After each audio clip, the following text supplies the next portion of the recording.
Bismillahirrahmanirrahim. Assalamualaikum warahmatullahi wabarakatuh. Ada sebuah hadis yang ditulis oleh seorang ulama besar yang bernama Syekh Ibnu Hajar Al-Asqalani, atau nama aslinya itu adalah Syekh Syihabuddin. Beliau menuliskan sebuah hadis Nabi yang mana isinya itu menyatakan tentang tanda-tanda seseorang yang akan celaka, tanda-tanda seseorang yang akan rugi, tanda-tanda seseorang yang tidak akan beruntung, baik dalam urusan dunia ataupun dalam urusan akhirat.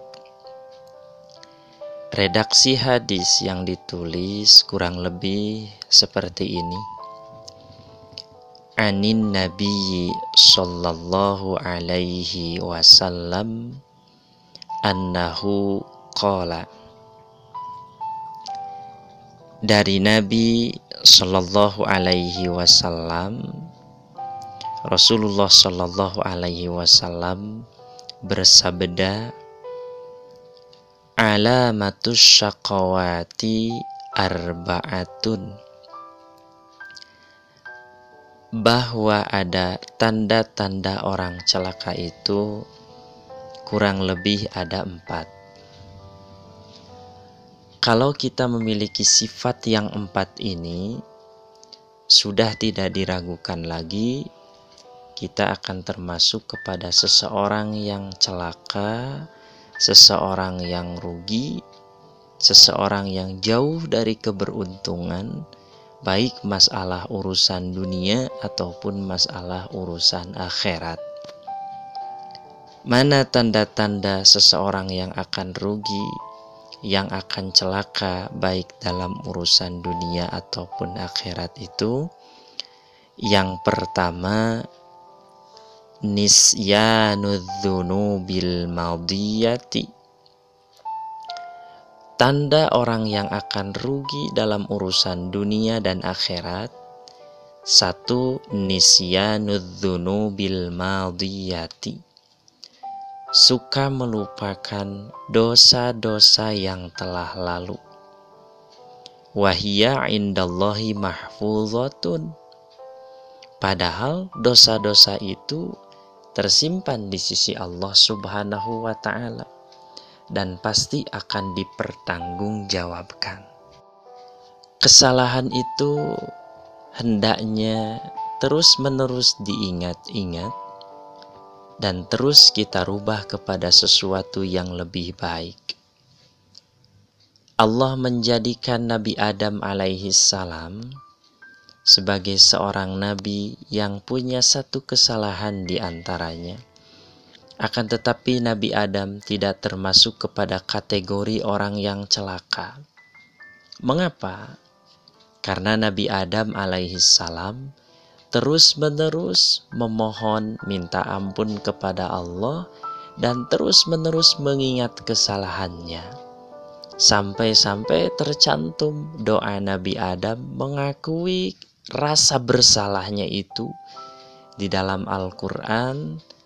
Rabbana zalamna anfusana wa illam taghfir lana wa tarhamna lanakunanna minal khasirin. Nabi Adam menjerit kepada Allah Subhanahu wa ta'ala, ya Allah, ya Rob, aku telah mendolimi diriku sendiri.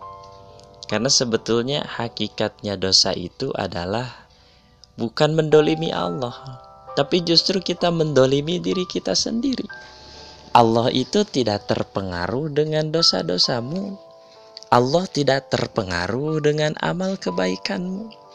Makanya kan di dalam Al-Quran, di dalam surah Al-Isra, Allah Subhanahu wa ta'ala sampai menegaskan, in ahsantum ahsantum li anfusikum wa in asa'tum falaha. Pada nyatanya kebaikan yang kita lakukan itu adalah kembali kepada diri kita sendiri. Dan keburukan yang kita lakukan sekecil apapun itu kembali kepada diri kita sendiri.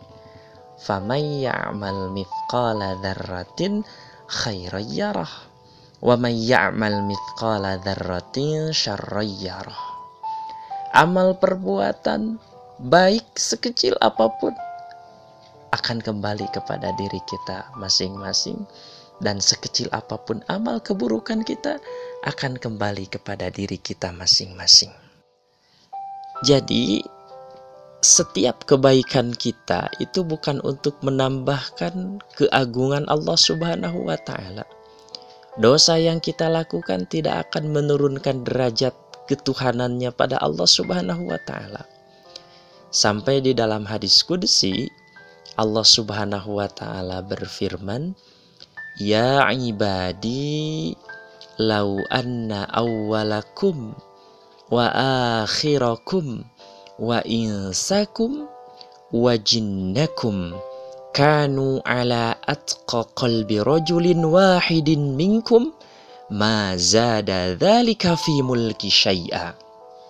Kata Allah, ya ibadi, wahai hambaku, lau anna awwalakum, sesungguhnya apabila orang yang terdahulu, wa akhirakum, dan yang terakhir, wa insakum, serta manusia, wa jinnakum, dan jin, kanu ala atqa qalbi rajulin wahidin minkum, di antara kamu semuanya memiliki hati orang yang paling bertakwa.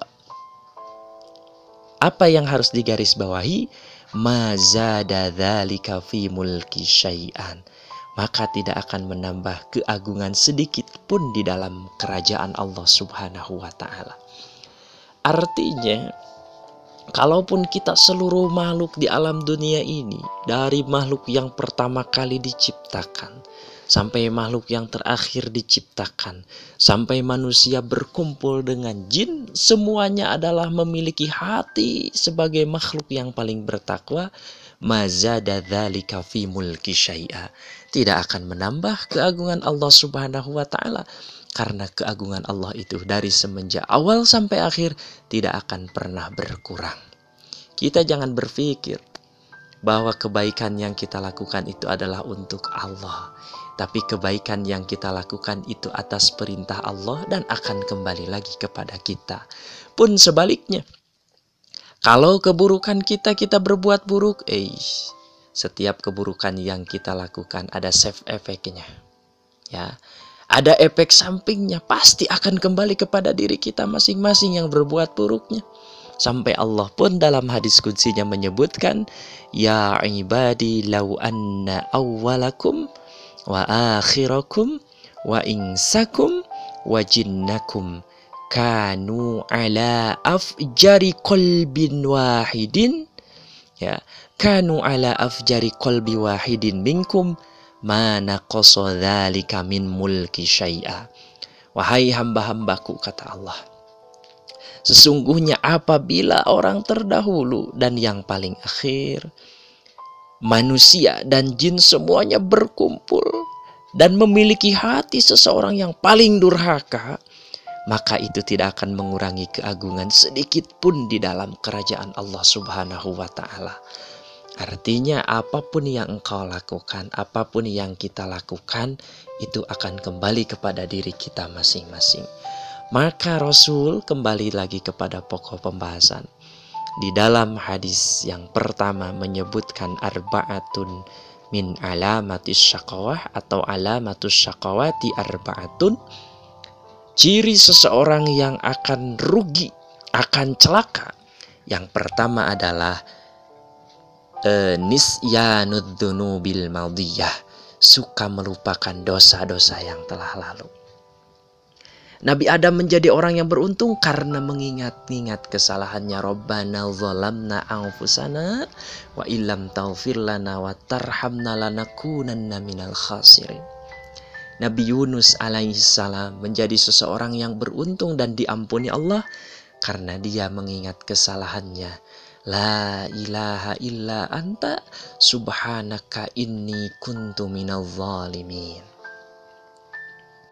Maka kalau melihat yang pertama ini, kita harus menjadi seseorang yang memiliki pribadi-pribadi yang senantiasa kembali kepada Allah, kembali kepada jalan yang benar. Taubat namanya.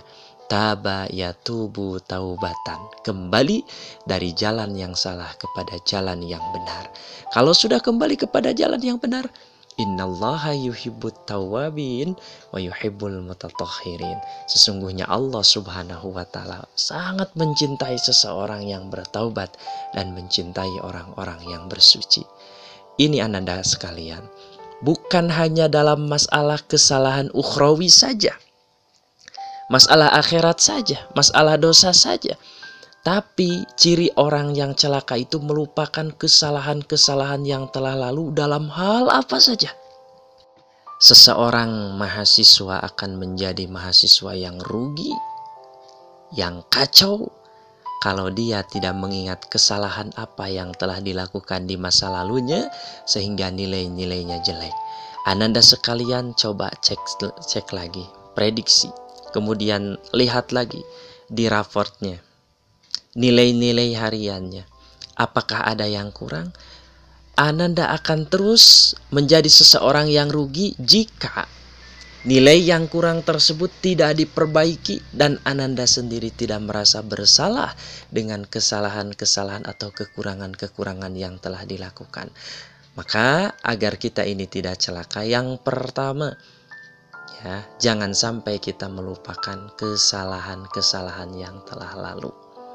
Karena seseorang yang melupakan kesalahan akan merasa dirinya itu tidak bersalah. Kalau merasa dirinya tidak bersalah, akan selalu merasa benar. Seorang pedagang ketika bangkrut introspeksi diri, hasibu anfusakum qabla an tuhasabu. Apa sih kesalahan saya sampai dagang saya bangkrut? Oh, ternyata ini kesalahan saya. Maka diperbaiki kesalahannya. Maka celaka pun tidak akan terjadi kepadanya, malah akan menjadi seseorang yang beruntung. Baik, poin pertama, alamatus syaqawah, ciri tanda orang yang celaka adalah nisyanud dzunubil madiyah, suka melupakan kesalahan-kesalahan yang telah lalu, wahya indallahi mahfudhatun. Padahal dosa-dosa itu tersimpan di sisi Allah Subhanahu wa taala. Apapun yang kita lakukan, apapun yang kita perbuat, apapun yang kita katakan akan tercatat di sisi Allah Subhanahu wa taala. Bahkan Allah memiliki dua orang malaikat katabal katibin yang sering disebut dengan malaikat raqib dan malaikat atid. Ma yalfadhu min qaulin illa ladaihi raqibun atid. Setiap apa yang terucap, apa yang kita lakukan akan dicatat oleh dua malaikat raqib dan malaikat atid. Baik Ananda, ini poin yang pertama. Kita harus selalu mengingat kesalahan-kesalahan yang telah kita lakukan, baik dalam masalah urusan akhirat ataupun dalam masalah urusan dunia. Poin nomor kedua, ciri tanda-tanda seseorang yang akan celaka, kata Rasulullah Shallallahu Alaihi Wasallam, adalah wadzikrul hasanatil madiyati, suka membangga-banggakan kebaikan yang telah lalu. Ya, orang yang akan celaka suka membangga-banggakan kebaikan yang telah lalu. Walayadri aku bilats amruddats, padahal ia tidak tahu apakah kebaikannya itu diterima atau tidak oleh Allah Subhanahu wa taala. Dan bahaya kita selalu mengingat-ingat kebaikan adalah kita akan merasa sebagai seseorang yang sudah baik dan kita akan merasa cukup dengan kebaikan tersebut dan kita tidak akan pernah mau untuk memperbaiki diri kembali. Rekan-rekan sekalian, meskipun kita sudah baik, tapi tingkatkan terus kebaikan kita, akan menjadi seseorang yang beruntung. Maka kalau kita terus mengingat kebaikan kita yang telah lalu, kita tidak akan pernah mau berbuat baik di hari ini. Ketika kita sudah tidak mau lagi berbuat baik di hari ini, padahal waktu terus berjalan, waktu terus melaju, ya, sedangkan kebaikan kita monoton dan berhenti di sana, maka kita akan termasuk kepada orang yang celaka ataupun termasuk kepada orang yang rugi. Jadi jangan sekali-kali kita mengingat-ingat kebaikan-kebaikan, tapi terus kita berbuat baik. Apalagi kalau kebaikan kita itu hanya ingin terlihat oleh orang lain, disebut dengan riya. Ataupun kebaikan-kebaikan kita itu hanya ingin didengar oleh orang lain, yang disebut dengan ujub. Bahkan yang disebut dengan sum'ah, mohon maaf ya. Bahkan kita itu meskipun bisa terhindar dari riya dan terhindar dari sum'ah, terhindar dari ingin dilihat dan didengar oleh orang lain, kalau kita terus-terusan mengingat kebaikan kita, maka kita itu bisa saja terhinggapi penyakit yang disebut dengan penyakit ujub. Ya, apa itu ujub? Ya, jadi ujub itu datang dengan diam-diam tanpa kita sadari. Ujub berbeda dengan riya. Kadangkala riya dapat dihindari, tapi ujub masih ada. Contoh, kita sholat tahajud diam-diam, tidak ada yang tahu dan tidak kita ceritakan pada orang lain, dengan harapan agar tidak riya. Maka saat kita tidak menceritakan amal kita, kita berhasil menghindari riya. Semata-mata kita beribadah karena Allah, bukan karena ingin dipuji oleh orang lain. Tapi kalau kita terus-terusan mengingat-ingat kebaikan kita, jangan cepat berpuas diri dulu. Karena setan terus berusaha menggelincirkanmu. Tiba-tiba dalam hati berkata-kata, karena muncul rasa bangga terhadap diri sendiri karena kebaikan sudah kita lakukan, karena kita merasa sudah baik, maka dalam diri mungkin saja kita berkata, hebat aku ini, bisa bangun setiap malam, tak pernah ketinggalan sholat tahajud, sementara orang lain tidur pulas. Jadi yang dibanggakan bukan diri kita, bukan hebat aku ini, tapi kita puji Allah Subhanahu wa Ta'ala. Alhamdulillah ya Allah, istiqomahkanlah kami. Maka janganlah kita mengingat-ingat kebaikan agar kita terhindar dari penyakit-penyakit seperti itu, baik riya, sum'ah ataupun ujub. Saat hati berkata begitu, saat hati berkata kita merasa ini adalah orang yang hebat, itulah yang dinamakan dengan ujub. Walaupun berhasil untuk tidak riya, tetapi masih belum berhasil untuk tidak ujub. Ujub adalah perasaan kagum atas diri sendiri, merasa diri hebat, berbangga diri, terpesona dengan kehebatan diri. Ujub adalah penyakit hati yang paling tersembunyi. Perasaan ujub bisa datang dalam berbagai bentuk. Di antaranya, orang yang rajin ibadah merasa kagum dengan ibadahnya, merasa sudah hebat, merasa sudah cukup. Orang yang berilmu merasa kagum dengan ilmunya, merasa sudah pintar, merasa sudah cukup. Orang yang cantik, orang yang tampan merasa kagum dengan kecantikan dan ketampanannya. Sehingga kalau sudah seperti itu akan cenderung untuk merendahkan orang lain. Orang yang dermawan merasa kagum dengan kebaikan-kebaikannya. Orang yang berdakwah merasa kagum dengan dakwahnya. Maka Syekh Sufyan Ats-Tsauri mengatakan bahwa ujub adalah perasaan kagum pada dirimu sendiri, sehingga kamu merasa bahwa kamu lebih mulia dan lebih tinggi derajatnya dibandingkan dengan orang lain. Padahal semua kelebihan yang kita dapatkan adalah kelebihan yang kita dapatkan dari Allah Subhanahu wa Ta'ala. Karena itu selayaknya kekaguman hanyalah kepada Allah, bukan kepada diri sendiri. Dan ingatlah, setan akan selalu menggiring manusia untuk masuk ke dalam pikiran berbangga kepada diri sendiri, agar amalan manusia tidak mendapatkan nilai. Imam Nawawi rahimahullah berkata, ketahuilah bahwa keikhlasan niat terkadang dihalangi oleh penyakit ujub.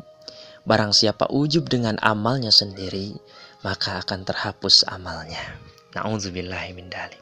Baik, kita kembali lagi pada pokok pembahasan. Rasul menyampaikan ada 4 hal yang akan menyebabkan seseorang itu celaka. 1, melupakan kesalahan-kesalahan yang telah lalu. Yang kedua, dikrul hasanatil madiyati, suka membangga-banggakan kebaikan yang telah lalu, sehingga Kalau sudah membangga-banggakan kebaikan, baik itu dalam ilmu, kita merasa bangga dengan ilmu, maka kita tidak akan pernah ingin mencari ilmu kembali karena sudah merasa cukup dengan ilmu yang ada. Kita merasa bangga dengan amal, maka kita akan bermalas-malasan dalam beramal karena kita merasa bahwa kita sudah melakukan amal-amal kebaikan. Ini pun dalam masalah dunia sama. Kalau kita sudah merasa cukup dengan nilai kita, misalkan poinnya 8, maka kita tidak akan bersungguh-sungguh dalam belajar mencapai poin yang lebih baik lagi, yang lebih tinggi lagi. Bukankah Rasulullah Shallallahu Alaihi Wasallam menganjurkan kepada kita dalam masalah cita-cita, dalam masalah kebaikan, kun himmatuka fis suraya wala takun himmatuka fil ardi supla. Kita harus memiliki cita-cita yang sangat tinggi. Jangan sampai kita tidak memiliki cita-cita atau rendah sekali cita-cita kita. Maka dapat kita fahami, benar sekali apa yang Rasul katakan, akan menjadi seseorang yang celaka apabila satu, melupakan kesalahan-kesalahan yang telah lalu, tidak introspeksi diri, tidak mau memperbaiki diri. Seorang pedagang akan menjadi rugi dalam dagangnya kalau dia tidak mau melihat kesalahan apa yang telah dia lakukan sehingga dagangnya bangkrut yang telah lalu. Seorang pelajar akan rugi dalam masalah belajarnya, ya, kalau dia tidak mau melihat kekurangan apa yang telah dilakukan di masa lalu dan harus diperbaiki di masa yang akan datang. Pun sama, seseorang yang beramal akan menjadi rugi amalnya ketika dia tidak mengintrospeksi diri kesalahan apa dalam beramal yang telah lalu sehingga amalnya harus diperbaiki lagi di masa yang akan datang. Jadi itu sudah 2 poin. Yang ketiga, ciri atau yang disebut dengan alamatus syaqawah adalah wanadruhu ila man fauqahu fid dunya.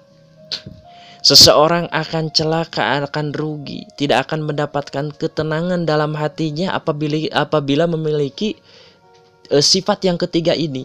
Sifat yang ketiga ini adalah wanadruhu ila man fauqahu fid dunya. Dalam urusan dunia, ia suka melihat kepada orang yang lebih tinggi. Bukan berarti kita tidak boleh memiliki dunia yang lebih tinggi. Akan tetapi kalau kita sudah hubbud dunia, akan menghalalkan segala macam cara. Dan kalau kita selalu membanding-bandingkan diri kita dengan orang yang lebih tinggi, dalam masalah urusan dunia, sulit rasanya kita akan mensyukuri nikmat yang telah Allah berikan kepada kita. Seharusnya dalam masalah urusan dunia itu wanadruhu ilaman dunahu fid dunya. Agar hati kita ini tenang, agar hati kita ini tentram, lihatlah dalam masalah urusan dunia kepada orang yang di bawah kita. Jadi biar kita merasa tenang, aman, tentram, bekerja keras dengan sebaik-baiknya, ikhtiar 100%, tawakal 100%, akan tetapi biar hati kita itu tenang, lihat, bandingkan dalam masalah urusan dunia kepada seseorang yang di bawah kita. Kita mungkin saja menangis karena tidak punya sepatu, tapi orang lain ada yang menangis itu karena tidak punya kaki. Bandingkan kepada orang yang di bawah kita. Ketika kita naik ke kendaraan itu, mobil misalkan, maka jangan terlalu melihat dan melirik kepada orang lain yang memiliki kapal. Kita tidak akan nikmat untuk mengendarai mobil kalau kita melihat orang yang di atas kita. Tapi lihat, syukuri, alhamdulillah ya Allah ya Rob, dikasih mobil. Yang lain masih banyak yang naik kendaraannya motor ya Allah. Tanpa kita harus merendahkan orang lain. Dikasih motor oleh Allah, alhamdulillah ya Allah ya Rob, saya bisa naik kendaraan bermotor. Yang lain tak sedikit tidak mampu membeli motor, hanya naik sepeda ya Allah. Ketika dikasih sepeda, alhamdulillah ya Allah ya Rob, bisa naik sepeda lebih cepatan dikit daripada jalan kaki. Ketika kita hanya bisa jalan kaki, alhamdulillah ya Allah ya Rob, masih bisa jalan kaki. Yang lain mah sudah banyak yang tidak bisa berjalan. Tidak bisa berjalan, tetap bersyukur kepada Allah Subhanahu wa taala. Alhamdulillah ya Rob, meskipun tidak berjalan, kami masih memiliki kaki.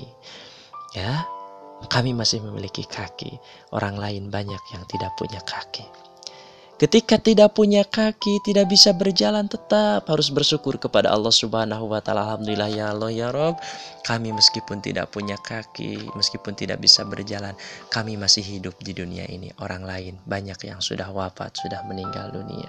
Orang yang meninggal dunia tidak akan mengeluh lagi. Ya, maka dari itu, ya, poin nomor ketiga, wanadruhu ila man fauqahu fid dunya. Ini penyebab seseorang menjadi celaka. Ini penyebab seseorang itu menjadi sial di dunia ataupun di akhirat. Karena selalu melihat dan membandingkan di atasnya dalam masalah urusan dunia. Bagaimana celakanya seseorang yang bernama Kabil ketika Allah turunkan wahyu kepada Nabi Adam alaihissalam agar Habil menikah dengan Iklima dan Kabil menikah dengan Labuda.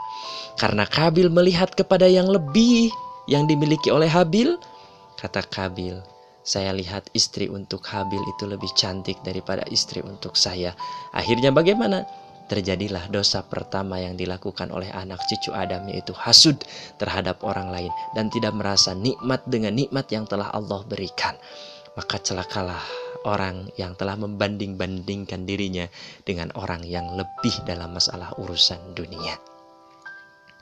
Untuk itu kita harus memiliki sifat qanaah. Qanaah itu merasa ridho, merasa cukup dengan apapun yang diberikan oleh Allah Subhanahu wa Ta'ala, tanpa kita meninggalkan ikhtiar. Tetap ikhtiar 100%. Akan tetapi hasil dan tidak hasilnya kita serahkan, tawakal kepada Allah Subhanahu wa Ta'ala. Dan yang terakhir, alamatus syaqawah, tanda atau ciri-ciri seseorang yang akan rugi, kata Rasulullah Shallallahu Alaihi Wasallam, wa nadharuhu ila man dunahu fiddin. Ya, dalam urusan agama ia suka melihat kepada orang yang lebih rendah. Ini adalah tanda-tanda seseorang akan celaka. Ya, dalam masalah urusan dunia selalu melihat kepada yang di atas, tapi masalah urusan agama selalu melihat kepada yang lebih bawah. Tidak akan pernah melakukan perbaikan dalam masalah ibadah kalau seseorang selalu membandingkan dalam masalah urusan agamanya kepada orang yang lebih rendah daripadanya. Misal kita itu senang sholat wajib, bisa melaksanakan 5 waktu meskipun tidak berjamaah misal. Maka untuk mendapatkan kebaikan kita harus membandingkan kepada yang di atas kita. Ya Allah, saya melakukan sholat fardu, baru melakukan tapi belum mampu berjamaah. Maka untuk lebih baik kita bandingkan dengan seseorang yang lebih baik dalam urusan agama. Jangan malah sebaliknya. Untung saya masih senang sholat, orang lain masih ada yang sholat fardunya bolong-bolong. Misal kita sholat fardunya bolong-bolong, untung saya masih bolong-bolong. Orang lain ada yang sama sekali tidak mau melakukan sholat. Itu tidak akan menjadikan seseorang itu beruntung, melainkan akan rugi dalam masalah urusan dunia ataupun akhiratnya. Ya. Jadi bandingkan dengan yang di atas kalau masalah urusan agama. Jangan melihat yang di bawah kita. Oh, saya baru hafal 1 juz, yang lain mah udah 2 juz. Kejar. Ketika kita hafal 2 juz, yang lain mah saya baru hafal 2 juz, yang lain mah ada yang sudah 25 juz. Kejar. Maka kita akan mendapatkan kebaikan-kebaikan, kita akan menjadi seseorang yang beruntung. Ya, jangan malah sebaliknya. Wah, syukur saya mah udah hafal 1 juz juga, yang lain mah ada yang belum hafal sama sekali. Syukur saya mah baru bisa baca juga, yang lain mah ada yang tidak bisa sama sekali. Kita tidak akan menjadi seseorang yang berubah dalam kebaikan, justru akan malah merosot berubah dalam kejelekan. Jadi ketika kemarin misalkan nilai Ananda di raportnya itu 8 ataupun 8,5, jangan melihat kepada yang di bawah, tapi lihat kepada yang di atas biar kita lebih baik lagi. Oh, saya nilainya 8. Saya harus lebih giat lagi belajar. Saya harus lebih semangat lagi belajar biar nilai saya 9. Biar Allah ridho, ya, biar Allah ridho dan nilai saya bagus. Ketika mendapatkan nilai 8 tapi kita lihat kepada yang di bawah kita, untung saya mah 8, yang lain mah 7. Itu adalah alamatus saqawah, kata Rasulullah SAW. Ciri tanda-tanda seseorang itu akan rugi apabila dia melihat dan membandingkan dalam masalah urusan agama ataupun urusan-urusan yang baik kepada seseorang yang di bawah dia, kepada seseorang yang lebih rendah daripada dia. Itu seperti itu, Ananda. Jadi kita ambil sebuah kesimpulan. Kesimpulannya ada 4 poin. Alamatus syaqawah arbaatun. Ada ciri-ciri seseorang akan mendapatkan kecelakaan di dunia dan di akhirat itu dengan 4 hal. 1, suka melupakan dosa-dosa yang telah lalu. Yang kedua, suka membangga-banggakan kebaikan yang telah lalu. Yang ketiga, dalam urusan dunia, ia suka melihat kepada orang yang lebih tinggi. Adapun dalam urusan agama, ia suka melihat kepada orang yang lebih rendah. Itu adalah ciri dan tanda-tanda kebaikan. Sedangkan para ulama menyampaikan 2 hal yang harus selalu kita lupakan dan 2 hal yang harus selalu kita ingat-ingat. Apa 2 hal yang harus selalu kita lupakan? 1, yang harus selalu kita lupakan adalah kejelekan orang lain kepada kita. Apabila orang lain melakukan keburukan kepada kita, segera lupakan. Yang kedua, yang harus selalu kita lupakan adalah kebaikan kita terhadap orang lain. Apabila kita sudah mau berbuat baik terhadap orang lain, jangan diingat-ingat, segera lupakan. Ya. Dan ada 2 hal yang harus selalu kita ingat-ingat, jangan kita lupakan. Apa saja 2 hal yang harus selalu kita ingat-ingat itu? 1, yang harus selalu kita ingat-ingat adalah kebaikan orang lain kepada kita. Ya, biar kita menjadi seseorang yang pandai berbalas budi. Yang kedua, yang harus selalu kita ingat-ingat adalah kesalahan kita terhadap orang lain ataupun terhadap Allah Subhanahu wa Ta'ala, biar kita menjadi seseorang yang pandai meminta maaf dan pandai bertaubat. Mungkin di pertemuan kali ini untuk pelajaran akhlak kita cukupkan sampai di sini saja terlebih dahulu. Semoga ada manfaatnya. Mohon maaf atas khilaf dan salah. Kita tutup sama-sama dengan pembacaan hamdalah dan doa kifaratul majelis. Alhamdulillahirabbil alamin. Subhanakallahumma wa bihamdika asyhadu an la ilaha illa anta astaghfiruka wa atubu ilaik. Wassalamualaikum warahmatullahi wabarakatuh.